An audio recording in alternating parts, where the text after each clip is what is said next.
Shalom a todos, sejam bem-vindos, Boker Tov, hoje é pela manhã, sim está chovendo, sim está escuro, sim está um pouco frio, aqui no Rio Grande do Sul.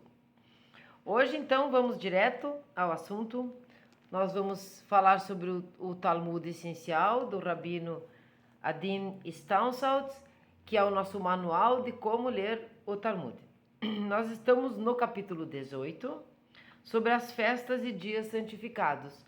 Nós tínhamos visto segundo dia de festa na diáspora, vimos Rosh Hashanah e Sukkot. O que acontece aqui? Agora nós vamos ler o que diz respeito no Talmud sobre Pesach. Mas nós vamos deixar algumas coisas claras. Tenho a intenção de fazer uma playlist com as festas judaicas. Mas nós precisamos entender o seguinte: o que nós precisamos saber do Talmud é do que ele se preocupou. Então não vai ser toda aquela ritualística que nós vamos falar sobre a Agadá de Pesach. Eu só vou dar uma pincelada aqui, porque nós vamos aprofundar isso numa playlist das festas judaicas. Isso é muito difundido, muito divulgado e talvez muito conhecido. Nós, como Bnei Noach, o que é que nós precisamos saber aqui no momento do Talmud? É exatamente isso, o que foi que eles se preocuparam, o que é que foi preciso organizar lá no Talmud para que as pessoas pudessem compreender e poder continuar aquela tradição. Embora aqui pareça ser só uma tradição, a interpretação profunda de Pesach é uma das mais profundas das festas judaicas. Nós estamos falando da saída do povo hebreu de Mitzrayim, do Egito. Então toda essa saída, todo o processo tem muita profundidade, que quando nós chegarmos para falar sobre a festa, para falar sobre o Seder de Pesach, nós vamos começar a compreender. Como é que nós vamos trazer isso para a nossa vida prática? Não será exatamente na leitura aqui do Talmud, mas posteriormente, provavelmente na playlist sobre as festas judaicas. Por quê? Porque o Bnei Noach não precisa precisar nenhum precisa, mas existe a lei, é muito divulgada, como eu disse, difundida e muito feita pelo judeu. O judeu faz mesmo, Pesach é muita alegria. As crianças estão envolvidas, toda a família está envolvida em todos os assuntos que dizem respeito desta festa, a festa da liberdade. Alguns dizem que Pesach comemora exatamente a saída do povo hebreu de Mitzrayim, como eu acabei de dizer. Mas alguns sábios têm uma interpretação, mesmo que não tão esotérica, um pouco diferente. É Pesach porque o povo saiu de Mitzrayim, ou é comemorado Pesach porque a saída do Egito porque era Pesach? Mas se você for ver que Pesach significa passar por cima, então foi depois. Mas entendemos, e muitos sábios explicam que lá mesmo, antes dessa comemoração que é nossa, agora depois que saíram, já era comemorado Pesach. E isso não é um assunto para agora, mas é um assunto extremamente interessante e extremamente profundo, e claro que nos interessa. Mas como Bnei Noach, agora nós vamos saber o que é que o Talmud teve que se preocupar realmente. Nós vamos ler o comecinho, depois eu vou mostrar para vocês o que é que está lá atrás, que é bem importante também. Vou dar uma dica para vocês, para quem quer conhecer o Seder com um judeu mesmo, como é feito toda aquela noite, tá? Então eu vou tirar meu óculos e nós vamos ler o Talmud e entender. Sabe que a liberdade é algo muito dentro, né, de nós. Às vezes, pessoas, isso é meio assim, meio emocional, meio de falar, meio emotivo, mas existem pessoas presas no seu corpo físico, ou vamos dizer numa prisão, como foram aprisionados os sábios, como eram escravos os hebreus em Mitzrayim e foram em outros lugares, toda a perseguição que nós conhecemos. A liberdade, a sensação, o sentimento de liberdade é algo muito interno nosso. Existem pessoas que parecem muito livres, mas elas estão muito presas. Aqui entra a ideia da zona de conforto, lá de Ler-Lerá. Mas aqui é uma zona de conforto um pouco diferente, porque sabe-se que 20%, mais ou menos 20% do povo saiu de Mitzrayim. Os outros 80% do povo preferiram ficar, porque era cômodo ser escravo, mas ter as comidinhas gostosas, ter a fartura, o comodismo. Essa zona de conforto, essa é insalubre. Aquela zona de conforto a qual Abraão saiu em rumo a Mitzrayim, que não foi rumo a Mitzrayim, foi rumo a Israel, mas todo aquele processo que aconteceu com Abraão era um ler-lerá diferente. Ele saiu de uma zona de conforto que, no meu entender, como eu disse, esse ano não era exatamente uma zona de conforto. Ele estava desconfortável com a idolatria do lugar onde ele estava, do seu pai, de Tera. Escutaram? Olha só. São os anjos, né? Jogando boliche. Então, Pêssar é muito profundo. E eu pretendo aprofundar mesmo, para que a gente seja livre dentro primeiro. O mundo está nos escravizando de todas as maneiras. As pessoas estão brigando por conta de política, as pessoas estão brigando por conta de religião, as pessoas estão brigando por conta de igualdade de direitos, as pessoas estão brigando. Elas não estão só em conflito umas com as outras, elas estão em conflito com elas mesmas, conosco mesmo.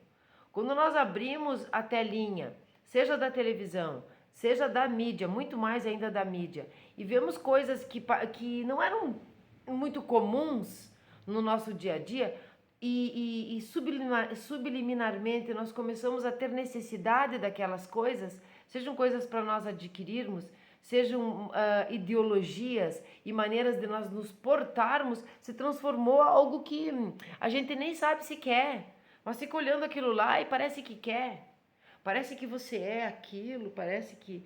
Enfim, vocês entendem, né?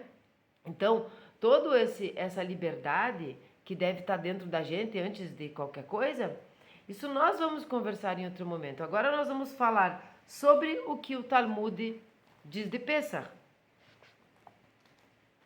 Vamos lá então. Mas sempre tem alguma coisinha que é interessante, né? Mesmo que não seja profundo. O estudo judaico, ele é tão rico, que a coisa mais simples que tem já fica parecendo assim, nossa, que maravilha, né? Eu sou bem apaixonada, vocês percebem. Pêssar, então, nós estamos no capítulo 18 do Talmud Essencial, o nosso manual de como ler, de como começar um estudo no Talmud original. Então, Pêssar. Tá aqui entre parênteses Páscoa. E já vou de antemão dizendo para vocês. Nós, Bnei Noach, provavelmente, vocês saíram de alguma religião ou continuam nessa religião, mas estão gostando, estão se afinizando com o judaísmo. Vamos tirar aqui de vez, já no começo, palavra Páscoa, tá?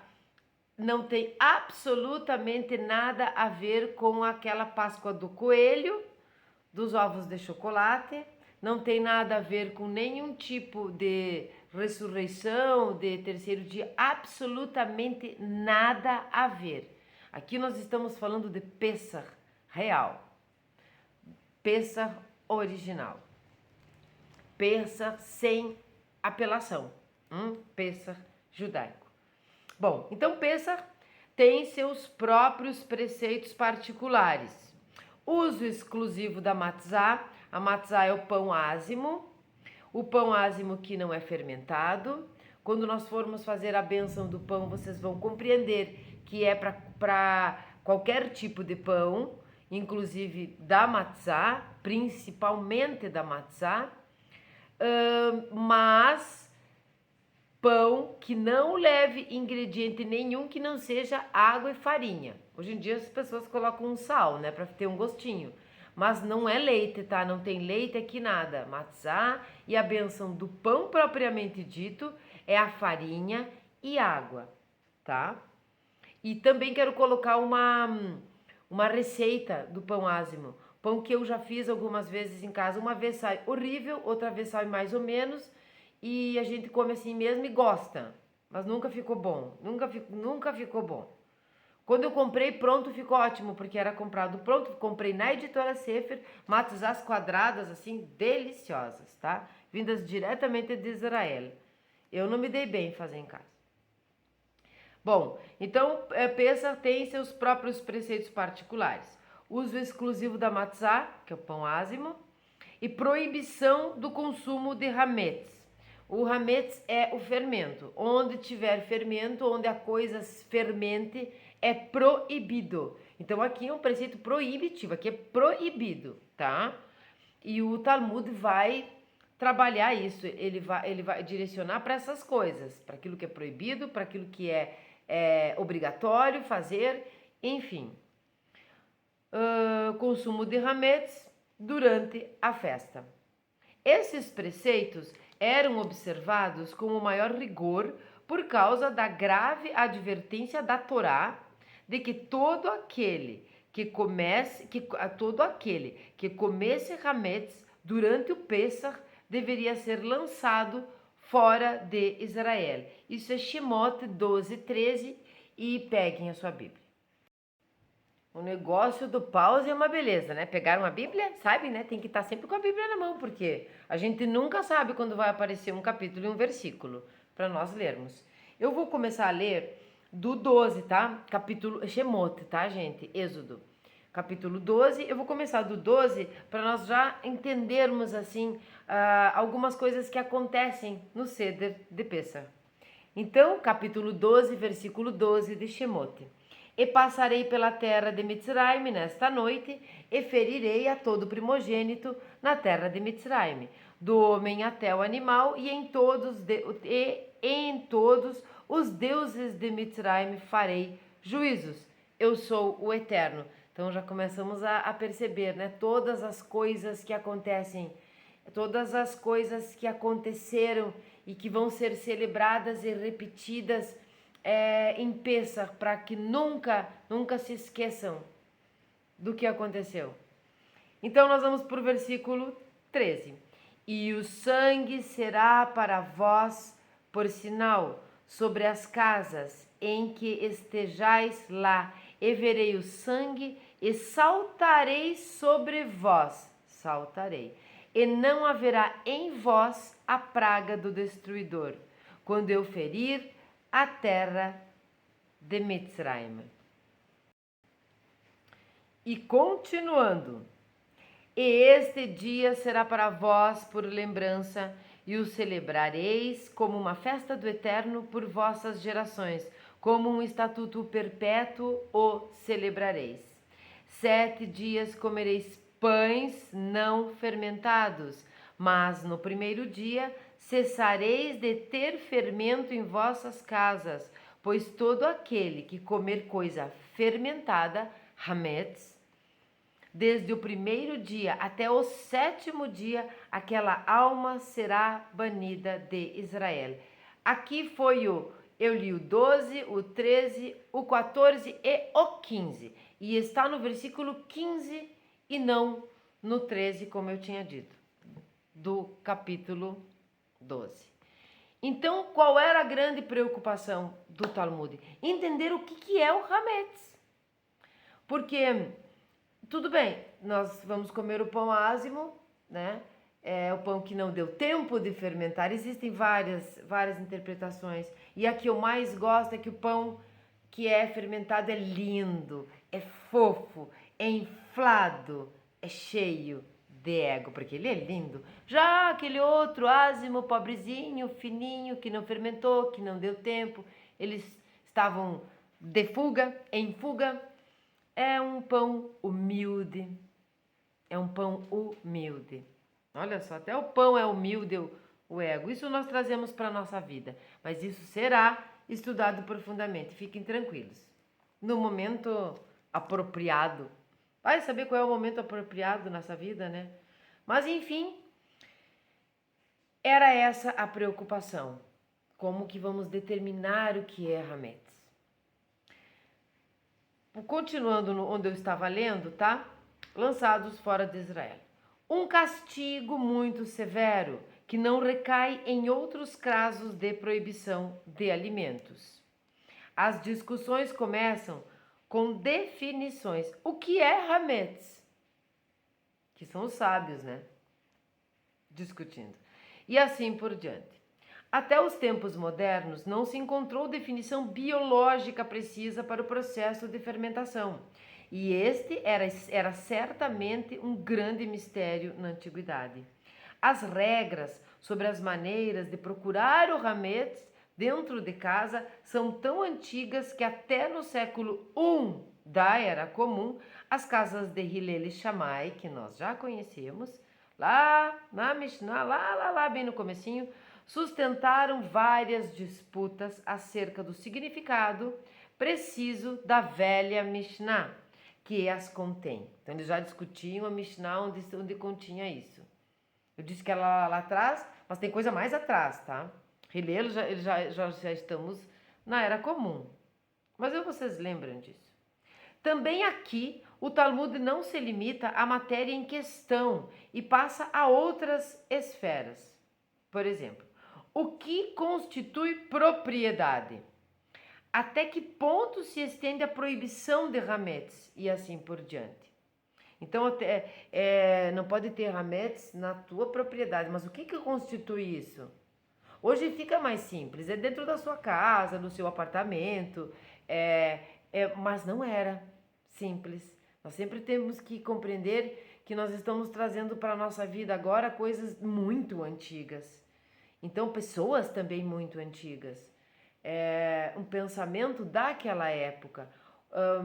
Dificuldades de se compreender ou de até saber o que é, como aqui é a propriedade daquela época. Então, de acordo com uma velha tradição, um judeu não é obrigado a destruir o hametz pertencente a um não judeu. Então, você é um judeu, né? Nós aqui, Bnei Noach, vamos aprender como é que acontece com eles. E nós podemos celebrar Pessah, tá? Nós podemos celebrar Pessah e nós podemos fazer quase tudo. Podemos, mas nós não devemos algumas coisas, tá? O hametz é bem importante, porque é importante para nós tirarmos o fermento da nossa vida, pelo menos por uma semana, né? Deixar o ego de castigo ou descansando por uma semana. Então, não era...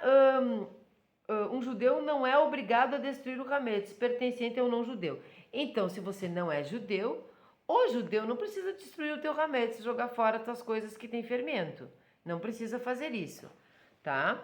O não judeu pode ter dentro da sua casa o hametz. Inclusive, pode comprá-lo do judeu durante essa semana, nós vamos entender. Ainda se encontrado na casa do próprio judeu. Então, eu fui na casa de um judeu, comi um bolo lá e derrubei uns pedaços de bolo no chão. E esse era um dia, no outro dia já ia começar a semana de Pessah. Esse hametz que foi encontrado, mas que foi eu que derrubei, que não sou judia, não tem problema, tá? Não tem problema. Porque foi derrubado por mim, mas está na casa do judeu. Mas a propriedade tem de ser estabelecida com grande cuidado. Todas essas injunções requerem estrita observância, mas, ao mesmo tempo, o Talmud deixa margem de manobra, que só se tornou um costume a partir do final da Idade Média. Nós vamos entender essa margem de manobra através da venda formal do hametz a um não judeu, que eu acabei de falar, que é então considerado proprietário durante a festa. o procedimento legal envolvido e a substanciação teórica nessa atividade pedem uma combinação de lei fiscal e alahá de Pesach.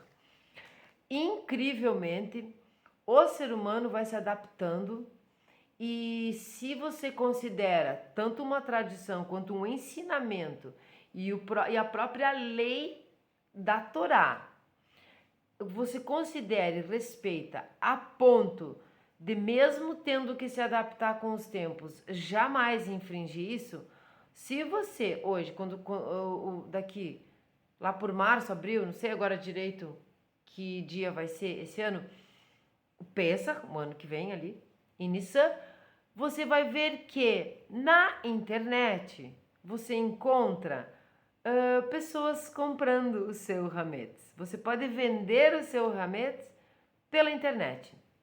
Então, aquela limpeza maravilhosa na semana de Pesach, a casa fica um brinco, você precisa limpar antes a casa, você vai limpar, deixar aquilo tudo muito limpo e procurar o hametz em tudo que é canto que tiver.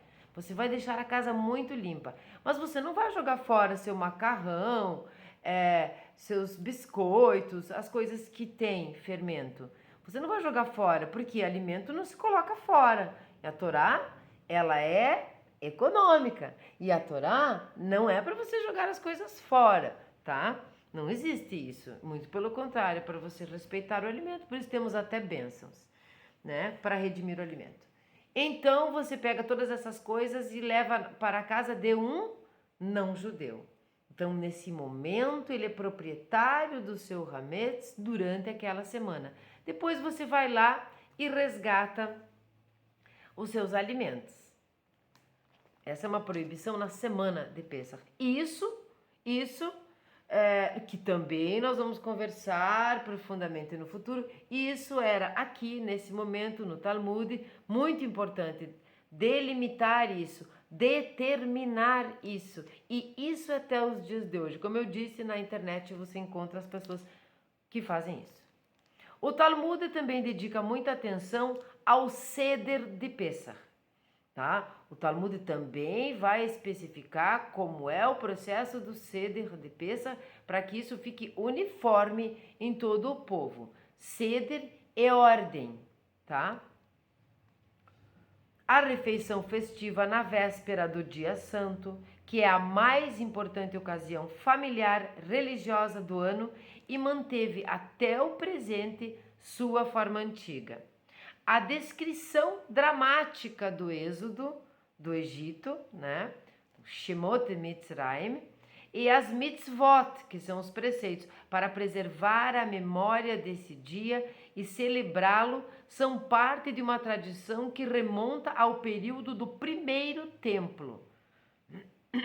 As 4 perguntas feitas por crianças durante a cerimônia são extremamente antigas, embora sem certos pormenores que foram eliminados após a destruição do segundo templo. Aqui o envolvimento da família é total, tá? Até porque você vai segurar as crianças acordadas até bem tarde, então elas precisam ficar envolvidas.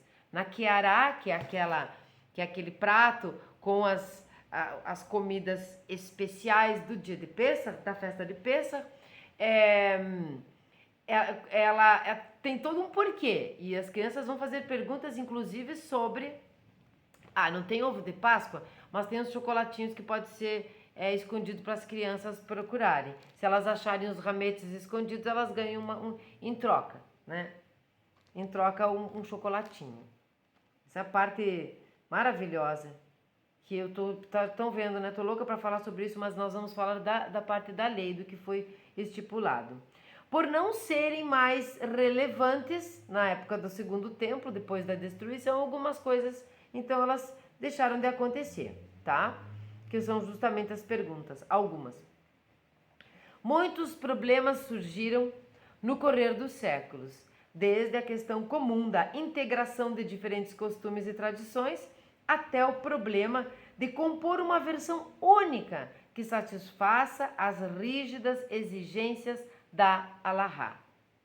Os teóricos do Talmud precisavam adaptar costumes desenvolvidos numa época em que o povo praticava o culto e sacrifícios no templo, aos novos tempos, e em que esse ritual era apenas uma lembrança e tinham de aprender como perpetuar tradições do templo sem recorrer a vazios rituais imitativos. A família na noite, no Seder de Pêssar, a família se reúne e geralmente o pai, juntamente com a mãe, mas o pai conta para as crianças, né, quando tem crianças, e quando não tem crianças, se repete toda a história da saída do povo.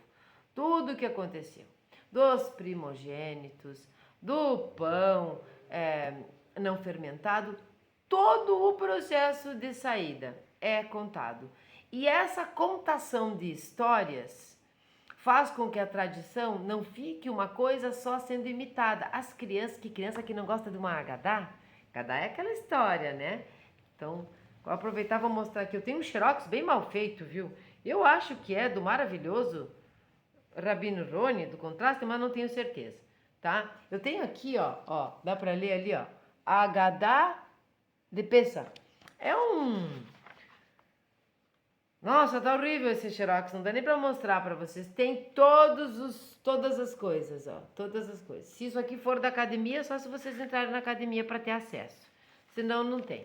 Aí tem na internet de tudo que é tipo, mas é importante a gente aprender o certo.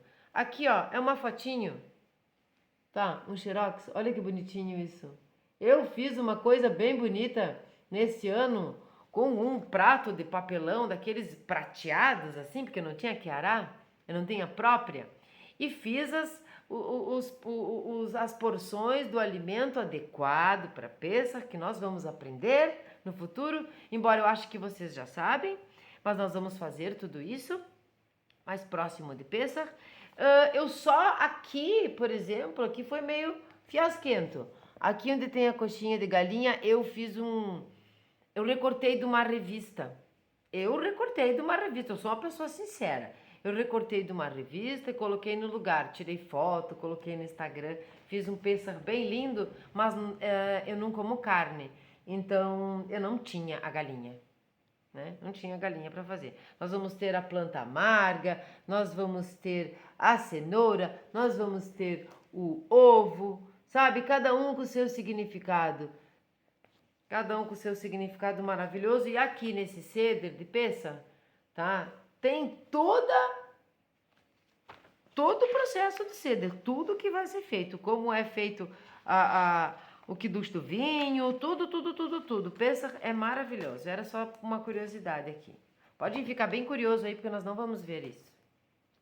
Mas fiquem sabendo, nós, entre aqueles que interpretam Pêssar como uma comemoração, uma celebração da saída do povo de Mitzrayim, e aquelas pessoas que dizem que comemora-se Pêssar porque era Pêssar quando da saída e não é pela saída, eu sou da segunda opinião. A minha interpretação é de que Pêssar se comemora porque era Pêssar, tá? Era Pêssar. Nós vamos também entender isso. A festa de Pêssar, em grande parte baseada na oferenda cerimonial pública do sacrifício pascal, está ligada a toda a gama de leis sacrificiais. Metade do tratado dedicado à Alahá de Pêssar, o Pessahim, trata do sacrifício, esfera muito diferente da discussão alárrica.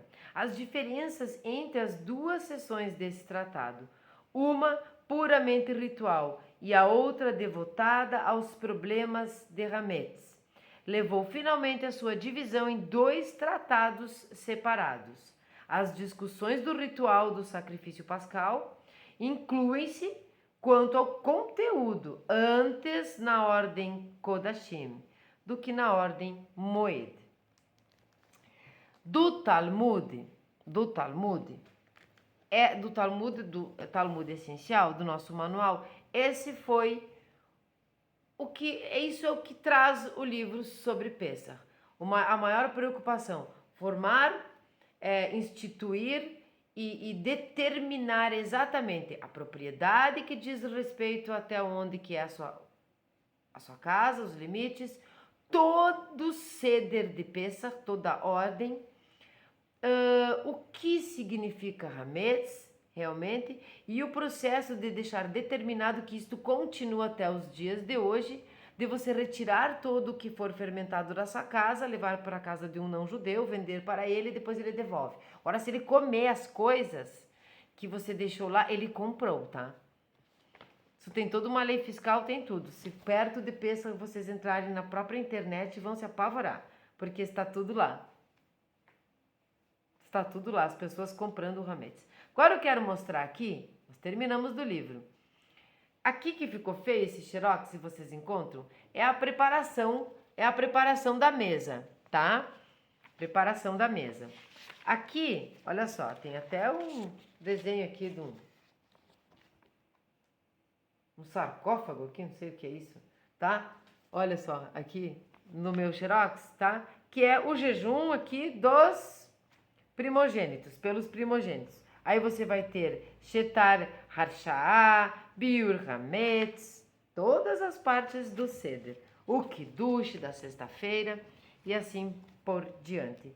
Fiquem bem tranquilos, porque nós vamos sim falar da festa em si. Nesse momento agora, nós não falamos da festa. Nós falamos do que era preciso determinar como lei. Agora lá atrás, olha só. Tá vendo lá atrás? Será que dá para vocês enxergarem? Eu vou ligar, tá? Só um pouquinho. Deixa eu ver aqui onde é que é. Só um momento, espera aí. Eu vou dar um pause aqui para não fazer bobagem. No dia de Yom Tov é proibido ver vídeos, é proibido assistir esse vídeo. Então apenas para vocês aprenderem na véspera de Yom Tov para como preparar sozinho o Seder de Pesach. Antes de mais nada, vamos ver o que é necessário para se preparar antes de entrar no Yom Tov, antes de anoitecer, para que a pessoa possa ter tudo pronto antes de ir para a sinagoga na véspera de Pesach, para que quando ele chegue ele possa fazer o Seder de imediato. Estão vendo lá? Porque eu não tenho certeza se eu posso baixar esse vídeo no meu canal, né? Porque eu acho que eu tenho que pedir direitos autorais. Aqui eu vou tentar aumentar o volume, porque eu não sei como é que tá. Olha a matzá. É comer pelo menos um kezait, aproximadamente 28 centímetros cúbicos de matzá shmurá feita à mão. Shmurá quer dizer cuidada desde o momento da colheita. Para que a matzá seja kasher, o trigo não pode entrar em contato com água a partir do momento da colheita, muito mais na hora da moagem, na hora de preparação da massa, tem que ser feito com uma agilidade que ela tenha uma supervisão rabínica ortodoxa, matzá kasher lepesach. E conforme algumas ideias, somente dessa maneira cumprimos a mitzvah da noite.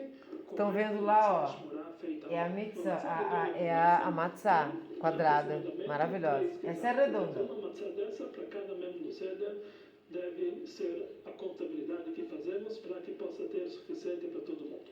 No entanto, a pessoa... Esse vídeo, gente, é um vídeo de 43 minutos. Ele vai mostrar todo o Seder de Pêssar. Todo. Vai mostrar como é que guarda ali a matzá, nessa roupinha especial, que significa o povo judeu. Vai mostrar como é que é servido o vinho, como é feito o kiddush. Número 2, existe uma mitzvah na noite do Seder. Inclusive o vinho é kasher, tá? O Seder deve ter um copo de vinho que ele tenha pelo menos 86 mililitros. Não sei se vocês estão escutando, mas é maravilhoso. Talvez eu peça autorização para passar esse vídeo inteiro no canal. Mais próximo de Pêssar, para nós compreendermos, porque o ritual é maravilhoso, é lindíssimo. Eu vou dar um pause aqui.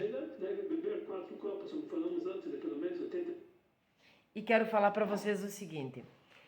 Onde está isso? Então você pode ir lá assistir lá. Mas se eu puder, eu vou pôr no meu canal também. Esse vídeo está no rabad.org, que é meu maravilhoso companheiro, gosto muito, eu sempre vou lá, vejo as datas, seja o acendimento das velas, tudo eu vejo por lá, tá? O rabado.org, em português. Você vai lá, vai estar, você vai nas festas judaicas, você vai procurar, vai aparecer Pêssar, vai clicar em Pêssar e vai procurar, vai ter muitos artigos sobre Pêssar, lá você vai conhecer muito sobre Pêssar, nós vamos conversar aqui sobre Pêssar no futuro, mas eu quero pegar cada pedaço de Pêssar e colocar na nossa vida prática e também compreendermos a importância que tem a família nesse momento. Os judeus, de uma maneira geral, são pessoas muito família. Então as famílias estão sempre envolvidas, a mulher, os filhos, o homem, envolvidas nos rituais, e eles sempre vão muito além. Então pensa quando as crianças têm que procurar o hametz que vai ser escondido, são 3 pedacinhos de hametz escondidos pela casa, quando ela vai e ela procura e ela encontra e ela ganha um chocolatinho de volta pelo seu bom trabalho, quando ela pergunta o que aconteceu com o povo, todas essas coisas unem a família de tal maneira indescritível, que realmente eu nunca vi em outras tradições, em outras religiões. Isso não deixa a pessoa simplesmente vinculada a uma tradição, mas faz com que as pessoas tenham uns pelos outros aquele amor que deve existir de convivência familiar. É bom estar com a família, é bom comemorar Pêssar, é bom comemorar Rosh Hashanah. Ninguém está esperando uma cesta cheia de doces. E sim, toda uma história do seu próprio povo até chegar ali. Por que comer a planta amarga? Por que o ovo? Por que o pezinho de galinha queimadinho? Por que essas coisas? Sabe? E valorizar a sua história, valorizar a sua família, valorizar tudo. Então, esse vídeo é um vídeo bem longo, é um vídeo engraçado, inclusive, porque é um senhor muito sério, ele deve estar com seu filhinho ali, não sei se é filho, acho que é filho, neto, uma criança junto, fazendo todo o quiduche do vinho, explicando cada um dos alimentos, como fazer, como colocar no sal, na água com sal, todos os processos. Então, você vai lá no rabado.org, vai clicar em Pêssar e vai ter vários artigos. Dentre esses artigos, você vai encontrar em algum lugar, vai estar escrito áudio ou vídeo. Você clica lá e vai ter esse vídeo maravilhoso de todo o processo de Pêssar. Será que vocês estavam conseguindo dar uma olhadinha? Olha só, eu vou tentar mais um pouco, depois eu vejo se apareceu o som aqui. 6 mililitros. Sai dessa conta que aproximadamente cada um vai precisar para as 2 noites do Seder 750 mililitros. Então uma garrafa de vinho normal é para cada participante do Seder para os 2 dias do Seder. Então deve-se fazer essa conta para que tenhamos vinho suficiente para as 2 noites. E vai um monte de vinho, viu? Então, mas não é para ficar bêbado não, é para comemorar. Mesmo vinho fraco, podem beber suco de uva, eles cumprem a mitzvah do Seder. Tá? As crianças tomam um suco de uva, aquele que eu tomei na bênção do vinho. Da melhor forma possível. Nós temos outra mitzvah na noite do Seder, de ordem rabínica, comer maror. O que vem a ser o maror? Maror é uma erva amarga, em lembrança do sofrimento do povo de Israel quando eles eram escravos no Egito. Então nós comemos uma erva amarga. Existem 5 tipos de espécies que servem como o maror. Na verdade, 3 são os mais conhecidos. Preferencialmente deve-se usar alface romana, não é qualquer alface. Olha, eu já ouvi assistir muitos rabinos contando como é que funciona. Mas esse é um rabino, esse é um judeu ortodoxo e ficou realmente muito bonito. É muito original esse vídeo. Em cada noite do Seder. São mais ou menos 2 folhas grandes, já temos um kezait de alface romana. Kezait quer dizer o tamanho de uma azeitona. Mas a azeitona que tinha na época do Talmud, que era chamada Zait Agurim, uma azeitona especial, um pouco maior da nossa azeitona, o tamanho dela é de 27 centímetros cúbicos. Na prática, seriam 2 folhas grandes de alface romana ou 3 folhas endivias, junto com a raiz mais forte. Legal, né, gente? Muito legal. Muito legal. Vamos dar um pause aqui lá. Bom, gente, espero que tenham gostado, espero que tenham escutado. Eu vou, na verdade, subir esse vídeo e vou já tentar ver se eu posso colocar no próprio canal, para que vocês não tenham que procurar lá no site do Rabad.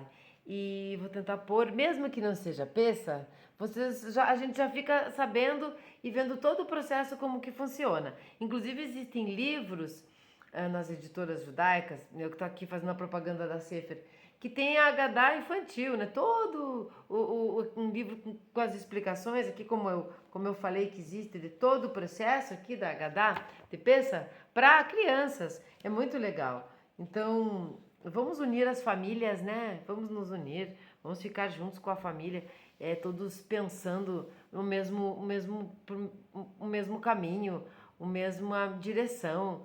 E unir as famílias, ficar a família unida. As festas judaicas unem os judeus, fazem as crianças amarem não só a tradição, mas a Hashem.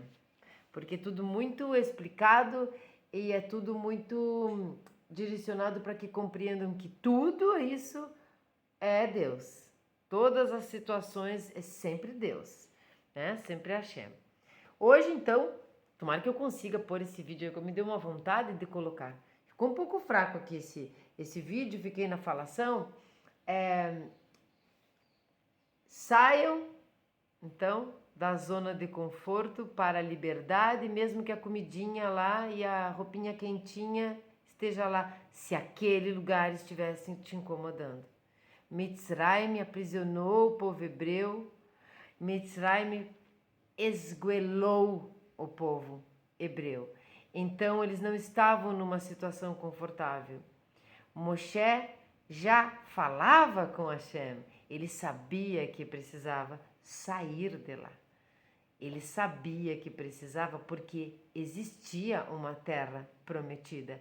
Diferente de pessoas que querem sair simplesmente do lugar onde estão porque não estão felizes, mas não sabem nem para onde ir, nem tem certeza se quer sair e nem se aquele não era o lugar onde você deveria estar. Então, geralmente nós estamos exatamente onde nós devemos estar. Moshe não estava no lugar errado, Moshe estava no lugar certo, o lugar certo para Deus chegar e dizer: este não é o seu lugar. É Hashem que nos diz. E agora você vai encontrar a terra prometida, embora ele não tenha chegado na terra prometida, como nós sabemos. E Yehoshua que entrou. Para outro momento. Agora, curtam, comentem, compartilhem, torçam, façam torcida para que eu possa colocar no canal esse vídeo. E vamos ler o Salmo 4, em nome sempre da paz. E sempre lembrando que Shalom, que é um nome de Deus, e também significa paz, o que não significa ausência de guerra.